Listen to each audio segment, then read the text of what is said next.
Good day, everyone. Today I have with me Michelle Hext. Now, Michelle has a vast background of experience that I really want to tap into here today. Starting, of course, with a fifth Dan Taekwondo master and own very niche-based martial arts schools, which is something we really want to dig into today as well. And then also the art of the book, The Art of Kicking Ass Elegantly. I like the elegantly part, how it falls in there. So welcome to the show, Michelle. Thank you. Thank you for having me.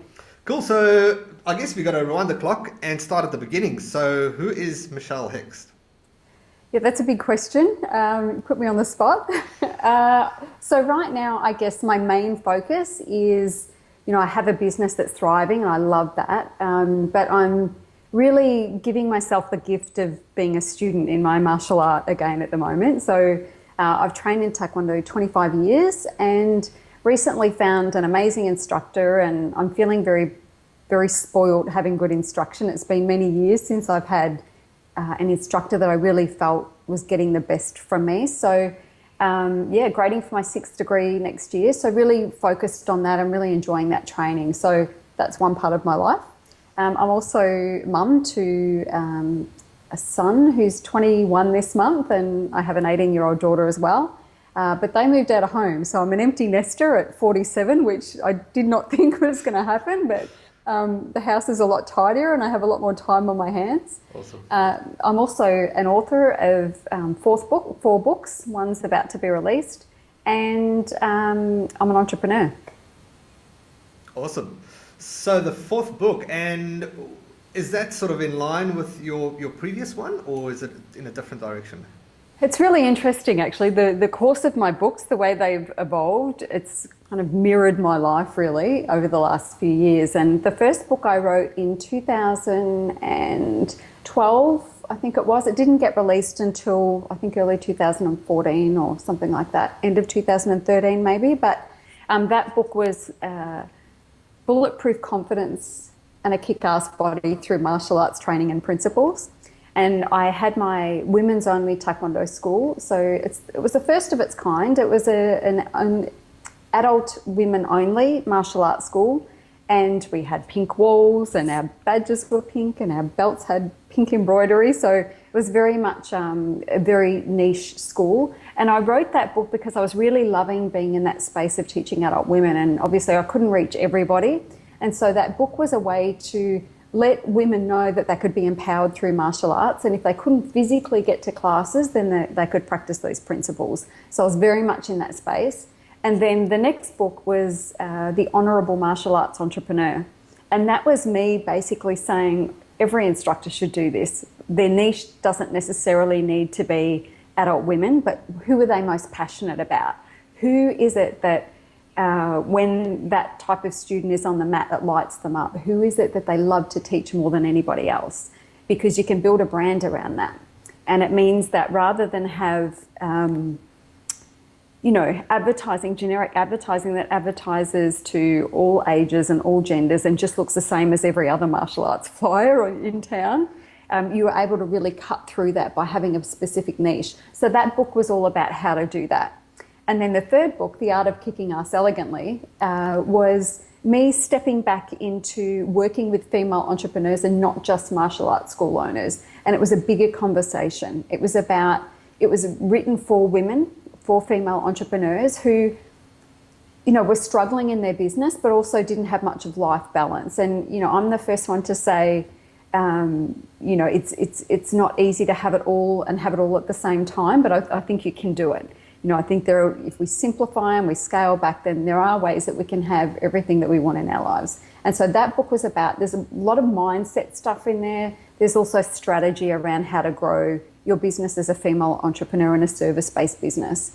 And this next book is even more mindset driven, because I know that many of the women that I work with in my current business, the biggest hurdle they have is themselves.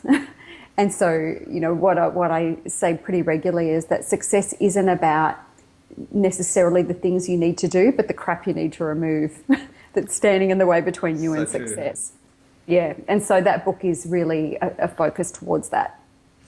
Okay, so this whole author journey, what I'm hearing is it's sort of stepping stones in personal growth for you as such, from the confidence and then teaching only to female students with your martial arts school, and then growing to the bigger audience, and then actually sort of almost coming full circle with the biggest obstacle being yourself and the whole mind thing.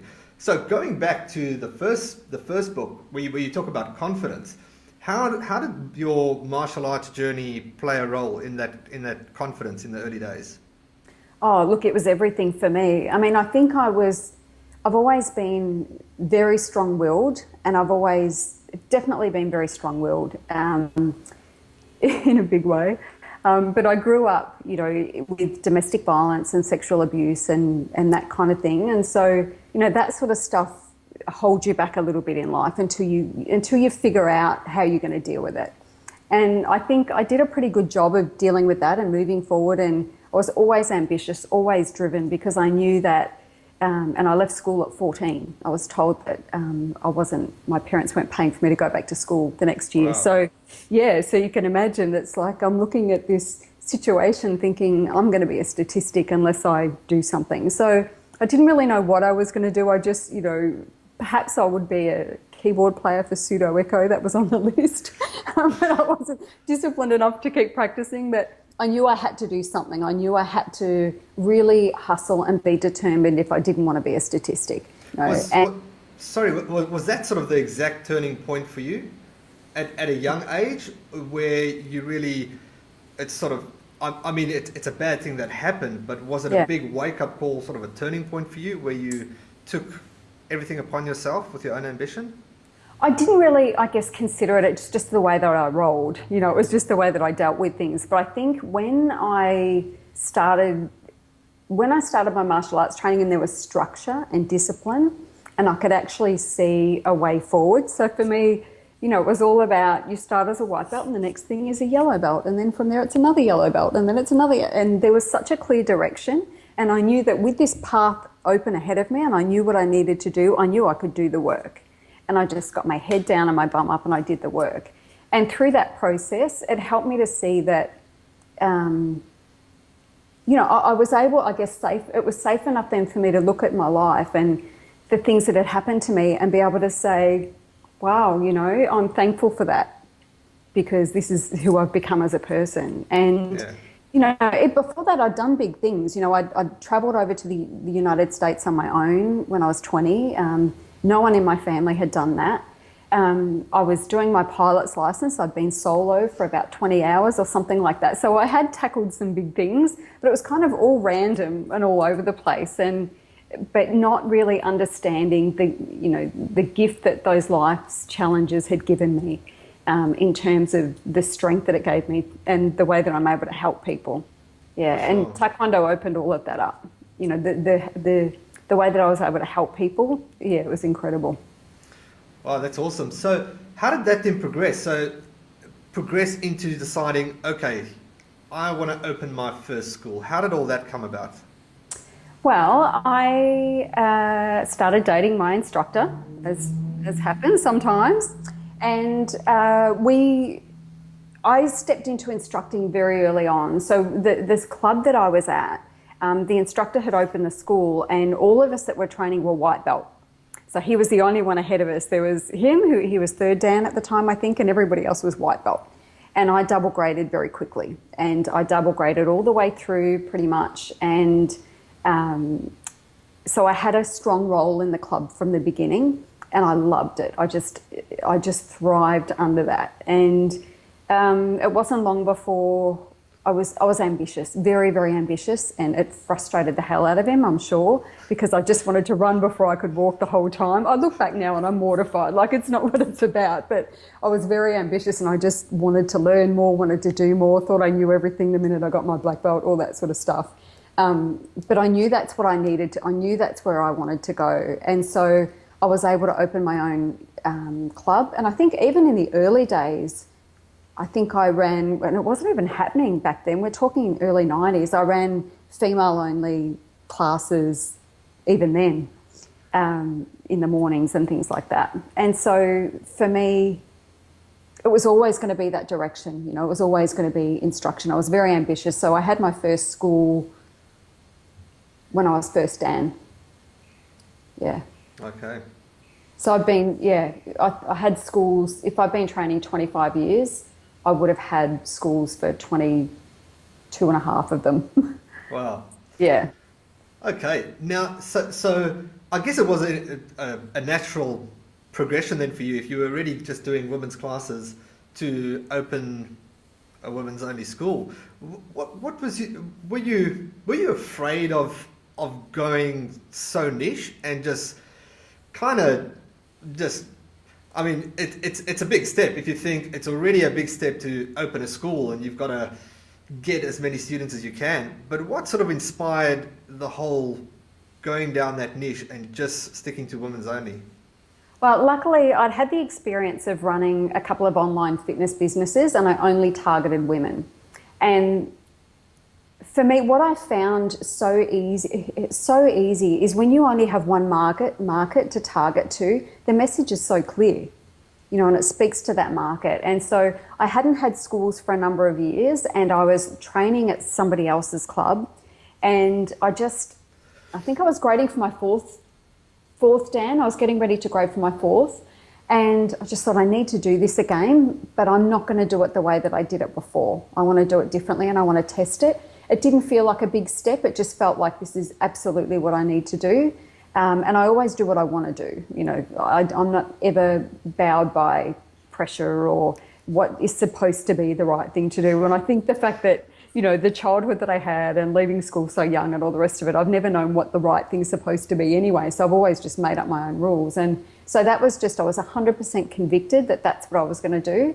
And so I did it. And the only, I think, regret I had is that when I opened, I decided that I would teach adult women and girls. But my passion for teaching kids had long gone. My passion, I love kids, and, I see them around taekwondo schools, and I love that they're there. But for me, it wasn't about teaching martial arts. It was about the impact that I was having.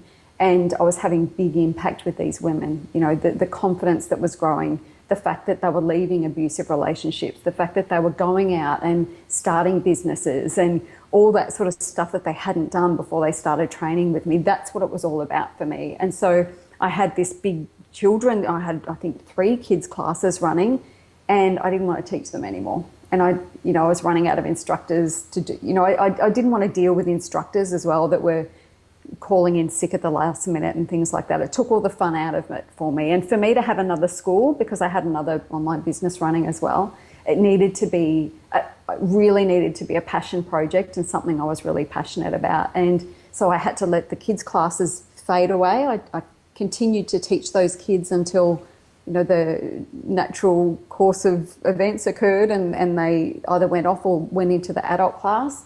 And then it was all about the adult women, and it was so powerful. That club was so powerful. Yeah. Okay, so it sounds like it wasn't really a business that you weren't really passionate to scale it, because the whole satisfaction of the business was coming from you being able to have this positive impact on all these women. Is that about right? Yeah, look, I had visions to scale it in the beginning. I had visions of push schools all around the place, and we'd have our own push Olympics, and, we'd have training camps around the place. I had a vision for that, but I outgrew bricks and mortar business very quickly. And I just was doing so many exciting things in my online business and my other consulting business that I just felt tied to it. And when I knew, and I wasn't getting instruction myself as well, and I was dying as a martial artist.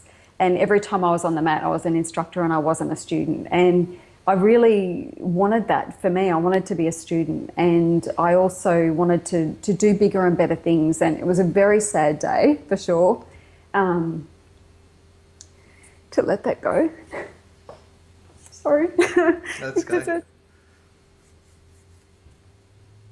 All good. Because it was a beautiful school, and the women were so amazing. Obviously still affects me, but I haven't really regretted the decision, because I'm still impacting women, and I'm still empowering women, and I'm leading by example. And Sure. yeah. For sure. So, well, I mean, that's impressive. I mean, you've really just. It's not like you've lost any of your impact. I know it's probably different because that was a lot more. I guess the one. Well, then again, even you have an online business, it sounds like your coaching is very personal and your public speaking and so forth. But I mean, having that impact with people face to face and so forth, and obviously, as I can see it meant a lot to you. But then again, you've really evolved, and although like I interview about the martial arts aspect, there's so much more to it, and I really want to get to that level, because even if we take this conversation away from the martial arts aspect, is the mindset and things that you've evolved to is something that can be applied all the way down. Oh, absolutely, yeah. Yeah, it's a bigger conversation, it really is. And I mean, I'm not on the mat sweating with them anymore, which is the part that I miss, but I'm loving being a student. I'm loving that. And as you say, it's the mindset stuff and the lessons that I've learned through martial arts filter through everything that I do. And it has an impact. It definitely has an impact. And, sharing my story as well helps people to see that it doesn't matter where you start. If you've got the will and you're willing to do the work, and you've got the vision above anything else, because you can work but not get anywhere, but you've got to have such a strong vision and such conviction that you're able to achieve it. And if you can get those things together, then you can achieve anything. It doesn't matter where you start.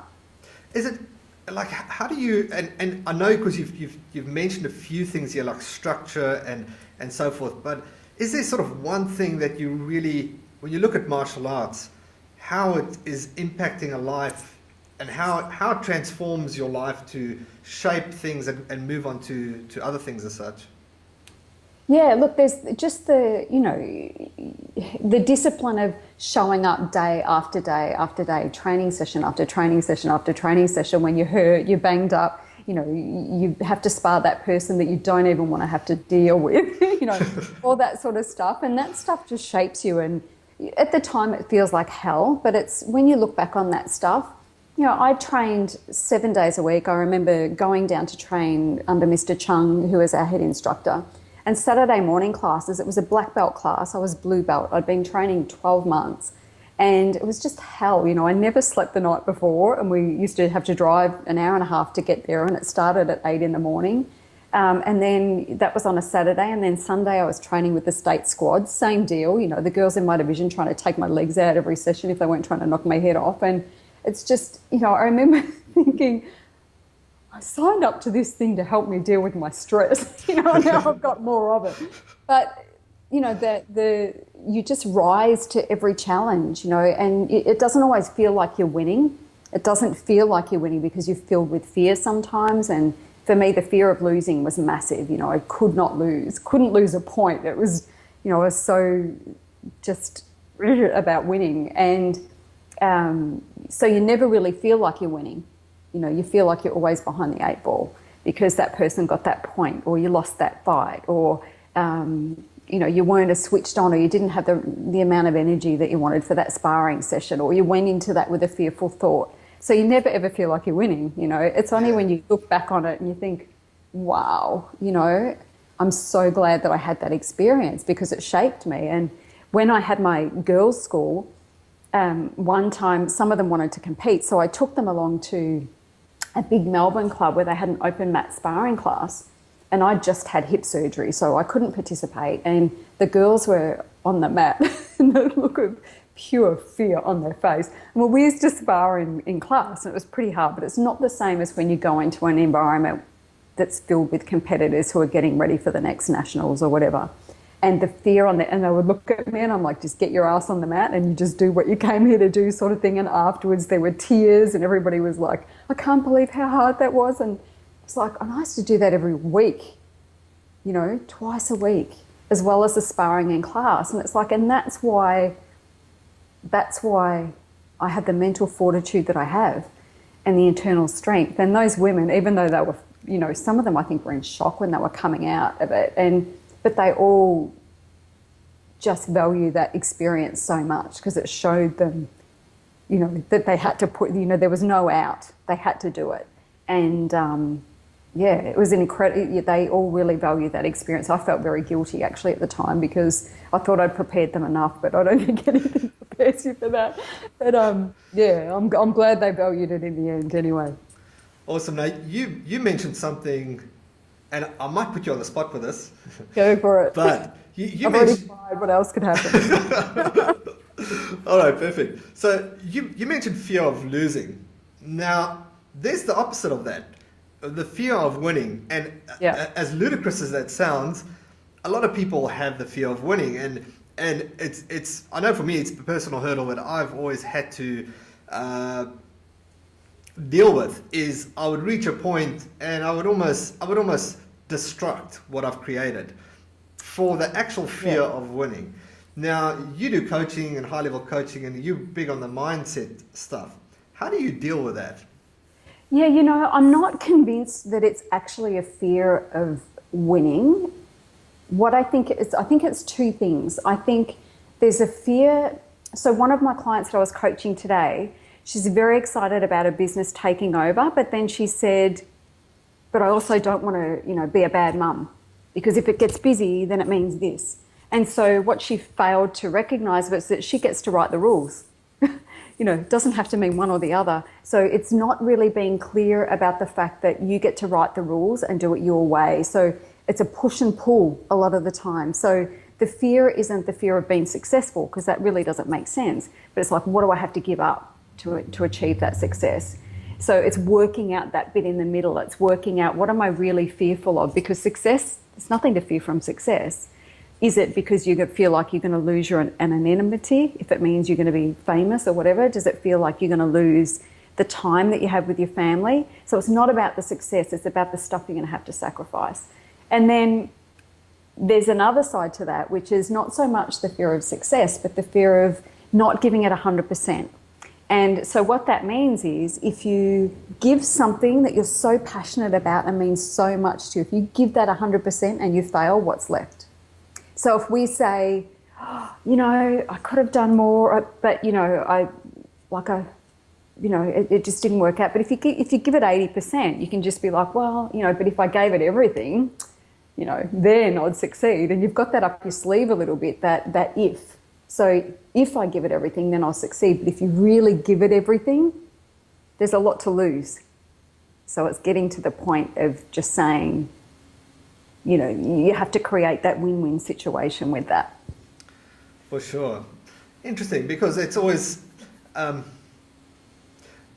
the other side as well. I mean, you could have both. I mean, you could still be a great mum and you could still have the success you want. You don't have to always sacrifice the one. I guess it's more the internal conversation that you have that there has to be. You can't be both. I can't be successful and be a good mum. People have so much crap, the rules that they've created for themselves that they don't even realise the rules that they've created for themselves. So, you know, for me, it used to be things like I can't eat, you know, and I don't have like any eating issues or anything like that, but it was like, oh, if I'm going to train, I have to eat this, and then I can't eat that before this, and I can't, and, you know, and years later, I'm not training to that same extent, and I still had a lot of these rules around my meals and stuff like that. And one day I went, this makes no sense anymore. So, you know, and then I pulled it apart and realised that, oh, this is just a leftover habit. It actually doesn't need to be that anymore. And also, you know, in building my business and the way that I help the women that I work with build their businesses, it's really about working out, what do you want? Because you get to write the script here. And so for me, you know, I remember I had coaching clients Monday through Friday, and I might have 2 on a Monday morning and then 1 on a Monday afternoon and 1 on a Tuesday lunchtime. And it was just random. And I realised one day, this is not how I want it to be. And then I remember asking myself the question, well, how do you want it to be? It's like, I just want to do 2 days of coaching. I've only coached 2 days for the last 18 months. You know, it's just like, oh, maybe we just put them on. But what if people can't? And it's like, they'll just work it out, you know? So it was just getting clear about what I wanted, and everybody else fell in. It's just the way that it worked. And so setting the intention about what you want and removing any rules. So, and making sure that because sometimes rules are okay, but they've got to still be relevant and they've got to still fit. So for her to say, you know, success means this, we had to actually pull that apart and go, well, does it really? Does it really mean that? So let's just work out if this is reality or if it's something you've made up in your head. And we worked out it wasn't reality. It was just an old habit left over. And it happens with us all the time. So what are those first steps you'll take? Because if somebody comes to you and they are, and I wouldn't say messed up, but because that, I don't know, messed up maybe sounds wrong, but you have whatever obstacle you have that you're facing. What are the first steps that you take to break through those barriers? I put things in perspective pretty quickly because you said it, you know, people come and they think they're messed up. They think they've got so, you know, I'm so messed up and I can't do this and, you know, I'm messed up and this is what's holding me back. And a lot of the time it's like one sentence that I'll say that is just, you know, like, oh my God, I never thought of it like that. And it's just because I have the perspective that they don't have. We're all so close to our own stuff, and someone shining a light on it and looking at it from a completely different perspective is often all they need to get them thinking in a different way. So the first step is really me hearing and being really listening to what's going on underneath the conversation. And often when someone's talking to me about the challenge, it's usually a justification of something. And it's fear-based. It's usually always fear-based. So I'm trying to work out where's the fear?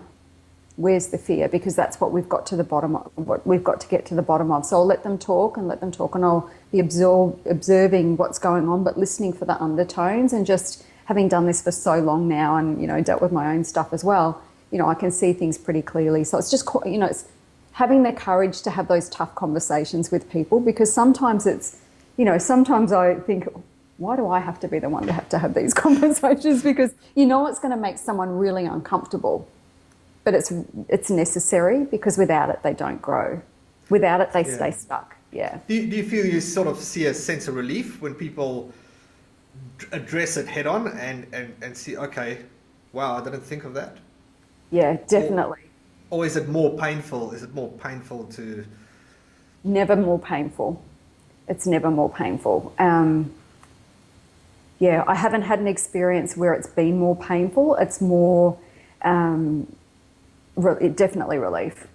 Okay, and then what would the next step be? So you've addressed the obstacle, the problem, the fear-based agenda, or whatever it is. Now, what's your next step for a person to really discover where it is they want to go and how they're going to get there? Yeah. So the next question is always, how do you want it to be? And then normally with any clients that I speak with, I send them a visioning tool. I've created this visioning tool where it helps us a number of coaching questions and gets them to, at the end of it, create a picture of what their ideal day looks like. And then from there we build it out, because if they can't see it in their mind first, they're never going to be able to achieve it. So I help them create a really strong vision, and sometimes those visions will come back and I'm like, okay, so you're thinking about this big, I need you thinking this big, because they're so limited by their self-belief that they can't even think bigger. And then, so sometimes, yeah, it does take a couple of goes when I'm looking, or sometimes, so the visioning tool, I have them write it into the future. So it's what's today, the 1st of September. So I'll have them, if I was coaching someone today, I'd have them write it with the date, the 1st of September 2017, like it's already happened. Some people can't even get their head around that. And I'm telling them, write your ideal day. And I'm like, but this sounds like the day you've got. And they're like, yeah, well, yeah, it is. It'd be perfect if, you know, this happened. I'm like, no.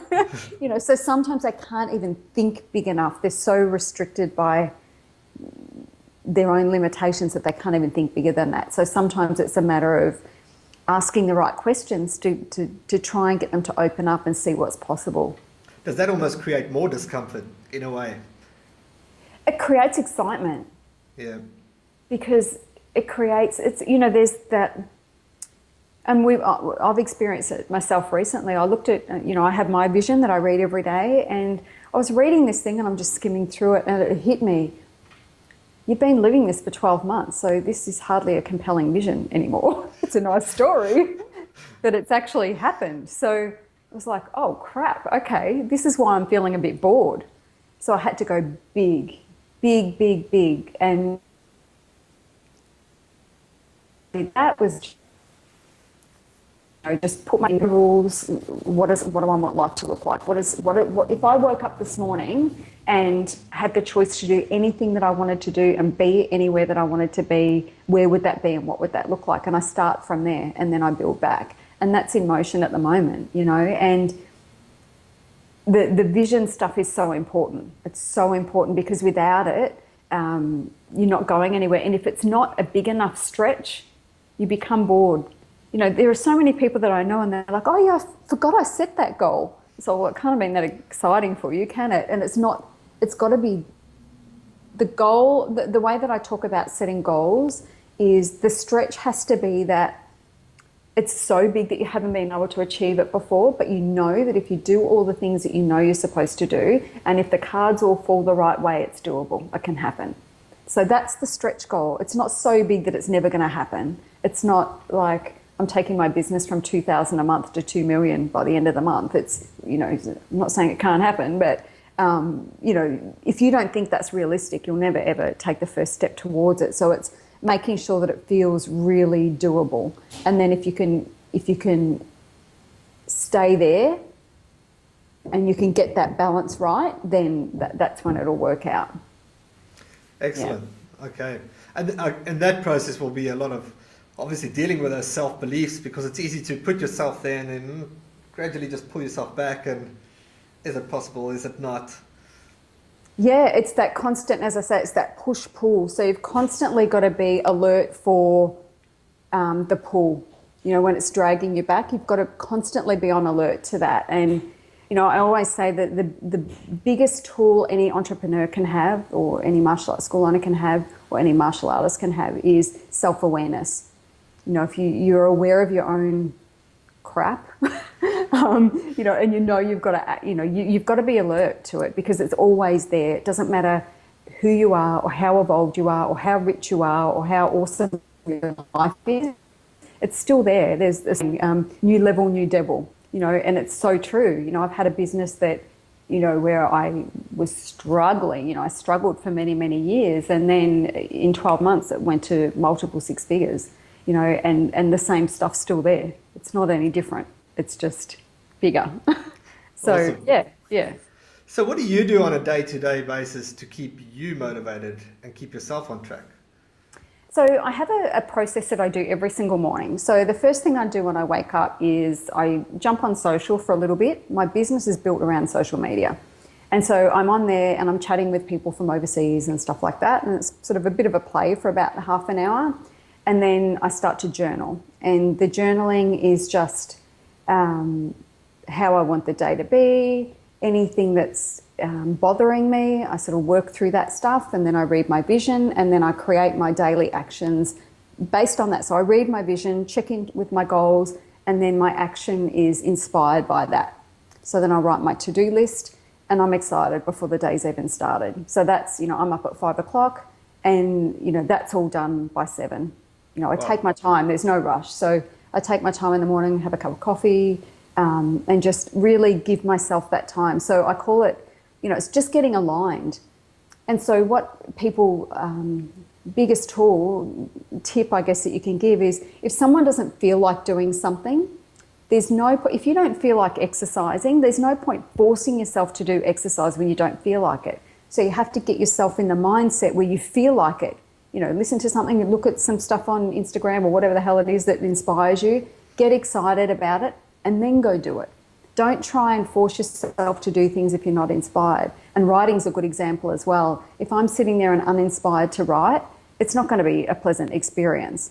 But if I read what I've written already, or I go back and I read the first chapter of one of my first books and I get excited about that, it's like, yes, so get inspired before you take the action. If you're not feeling motivated, don't try and make yourself do it from that space. Do whatever it takes to get aligned and motivated, and then do the work. All right, excellent. Michelle, it's been an awesome conversation, and I'm actually glad it went where it did. My intention obviously was talking martial arts, and then we took on a path that I just couldn't ignore, and it was inspiring for me, and I'm sure for anybody listening, it's going to be awesome as well. Thank you. Before we round things up, so you've got a program that you have, your coaching program. Can you tell us a little bit more about that? What it is that you do and offer? Yeah, I guess probably, so the business that I have, which is the art of kicking ass elegantly, I've got an online program. I have a live mastermind program as well. Each of those programs run for 12 months, and it basically takes business owners from, they're struggling, they can't quite get traction, they're still a little unclear, and it takes them through over 12 months, a step-by-step process to create, a six-figure business for service-based businesses. So there's that, and that's really for female entrepreneurs. I do have female martial arts school owners and fitness professionals in that program because it fits perfectly for them. But I'm actually working in partnership with an awesome man called Paul Veldman. He has Kendo Martial Arts, and we're partnering together now to release a new product in October called Martial Arts Business Success. And it's basically all of the stuff that I teach in my programs and more, plus Paul brings a whole other side to it. So it's basically every month a new martial arts business tool will be released. So my specialty is in branding and marketing and positioning, creating campaigns, and it's all that side of things, whereas Paul's very great at retention and business systems and all that sort of stuff. So he's great at all the stuff I'm crap at, and I'm good at stuff that he's probably good at too. But this is my bread and butter. This is what I do. So it's how to get leverage on social media, how to position yourself in a market, all the branding sort of stuff. So we're launching that in October, and what I'm excited about with that program is we're launching it at the introductory price of $67 a month. And if people lock in that price, the price never goes up, it never changes, anything like that.